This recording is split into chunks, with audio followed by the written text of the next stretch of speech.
Qani? Ha? Olinglar. Bemalol aka, o'zlaring. Shunaqa. Mayli, bemalol. Endi aka biz maqsadga o'tsak, Eshitaman qulog'im sizda. mahallamizda bir onaxon bor. Ha. Anchadan beri mazalari yo'q. Siz eshitdik, ko'p insonlarga yordam bergan ekansiz. Ha, qo'ldan kelgancha. Ko'p insonlar siz tufayli dardlarga davo topgan ekan. Biz ham shu masalada ozgina yordam berib yuborsangiz, shu onaxonni Hindistonda davlat kelmoqchi edik. Yaxshi o'ylabsizlar. Odam yaxshilik qilish kerak, to'g'rimi? Ish pul kerak. 40 ming.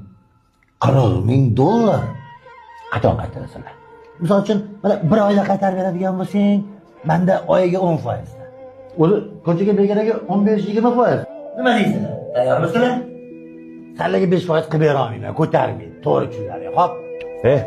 Men bunaqa odamlar ko'pini ko'rganman. Bunaqalar kit yesa ham jig'ildan toza bo'lmaydi. Xolida xola shaharda o'g'li bor deb eshitganman boyvachcha. Tog'. Senga bitta haqiqatni aytaymi? Ayt. U shahardagi boyvachcha o'g'li shu bo'ladi.